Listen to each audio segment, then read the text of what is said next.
Alright, I'd foreseen 1. King Henry VI Part 2. Alarm! Fight at sea! Oh, good. Ordnance goes off. Enter Lieutenant Suffolk disguised as prisoner.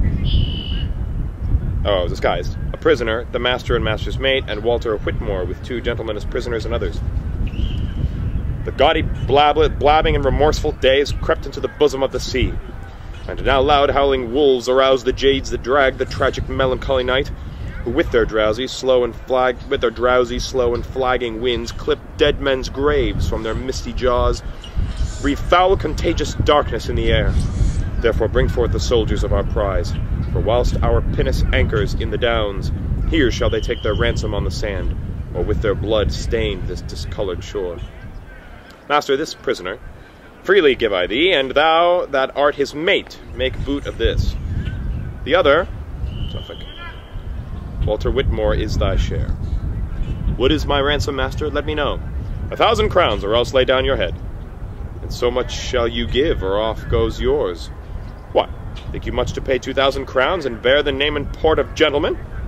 Cut both the villains' throats, for die you shall. The lives of those which we have lost in fight to be counterpoised with such a petty sum.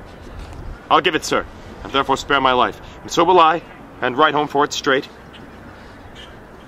I lost mine eye in laying the prize aboard, and therefore to revenge it thou shalt die. And so should these, if I might have my will. Be not so rash, take ransom, let him live. Look on my George, I am a gentleman. Look on my George. Rate me at what thou wilt, thou shalt be paid. And so am I. My name is Walter Whitmore. How now? Why start'st thou? What, doth death affright?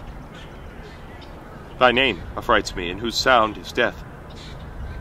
A cunning man did calculate my birth, and told me that by water I should die. Yet let not this make thee be bloody-minded. Thy name is Gaultier, being rightly sounded. Gaultier or Walter, which it is I care not. Never yet did base dishonor blur our name, but with our sword we wiped away the blot. Therefore, when merchant-like I sell revenge, broke be my sword, my arms torn and defaced, and I proclaimed a coward through the world. Stay, Whitmore, for thy prisoner is a prince. The Duke of Suffolk, William de la Pole. The Duke of Suffolk, muffled up in rags? Aye, but these rags are no part of the Duke. Jove sometime went disguised, and why not I? But Jove was never slain as thou shalt be. Obscure and lousy swain, King Henry's blood, the honourable blood of Lancaster, must not be shed by such a jaded groom. Hast thou not kissed thy hand and held my stirrup, and barehead plodded my footcloth mule, and thought thee happy when I shook my head? How often hast thou waited at my cup, fed from my trencher, kneeled down at the board, when I have feasted with Queen Margaret? Remember it, and let it make thee crestfallen, aye, and allay this thy abortive pride. How in our avoiding lobby hast thou stood, and duly waited for my coming forth?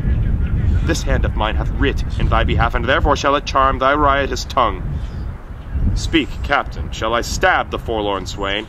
First let my words stab him, as he hath me. Base slave, thy words are blunt, and so art thou. Convey him hence, and on our longboat's side strike off his head. Thou darest not for thy own. Yes, Pole. Pole? Pool. Sir Pool. Lord. Aye, kennel. Puddle. Sink.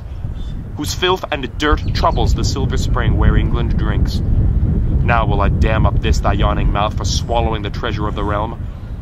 Thy lips that kiss the queen shall sweep the ground, and thou that smiledest at good Duke Humphrey's death against the senseless winds shall grin in vain, who in contempt shall hiss at thee again. And wedded be thou to the hags of hell for daring to affy a mighty lord unto the daughter of a worthless king, having neither subject, wealth, nor diadem. By devilish policy art thou grown great, and like ambitious Sulla overgorged with gobbets of thy mother's bleeding heart. By thee Anjou and Maine were sold to France. The false revolting Normans through thee disdain to call us lord, and Picardy hath slain their governors, surprised our forts, and sent the ragged soldiers wounded home. The princely Warwick and the Nevilles all, whose dreadful swords were never drawn in vain, as hating thee are rising up in arms. And now the house of York, thrust from the crown by shameful murder of a guiltless king, and lofty proud encroaching tyranny, burns with revenging fire, whose hopeful colors advance our half-faced sun, striving to shine, under which is writ, Invitus nubibus. Nibibus. The commons here in Kent are up in arms, and to conclude, reproach and beggary is crept into the palace of our king, and all by thee. Away! Convey him hence. O that I were a god to shoot forth thunder upon these paltry, servile, abject drudges. Small things make base men proud. This villain here, being captain of a pinnace, threatens more than Barclay, the strong Illyrian pirate. Drones suck not eagle's blood, but rob beehives. It is impossible that I should die by such a lowly vassal as thyself. Thy words move rage and not remorse in me. Aye, but my deeds shall stay thy fury soon. I go of message from the Queen of France. I charge thee, waft me safely across the channel. Walter? Come, Suffolk.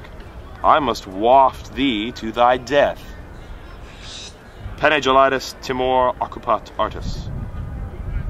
It is thee I fear. Thou shalt have cause to fear before I leave thee. What, are ye daunted now? Now will ye stoop? My gracious lord, entreat him, speak him fair. Suffolk's imperial tongue is stern and rough, used to command, untaught to plead for favor. Far be it we should honor such as these with humble suit. No, rather let my head stoop to the block, than these knees bow to any save the God, save to the God of heaven, and to my king. And sooner dance upon a bloody pole than stand uncovered to the vulgar groom. True nobility is exempt from fear. More can I bear than you dare execute. Hale him away and let him talk no more. Come, soldiers, show what cruelty ye can, that this my death may never be forgot. Great men oft die by vile Bezonians. A Roman sworder and bandito slave murdered sweet Tully. Brutus' bastard hand stabbed Julius Caesar. Savage is islanders, Pompey the Great, and Suffolk dies by pirates. Exit Whitmore with Suffolk and others. And as for these whose ransom we have set, it is our pleasure one of them depart. Therefore come you with us and let him go. Exeunt all but first gentlemen. Enter Whitmore with Suffolk's body and head. There let his head and lifeless body lie, until the queen, his mistress, bury it. Oh, barbarous and bloody spectacle! His body will I bear unto the king. If he revenge it not, yet will his friends. So will the queen that living held him dear.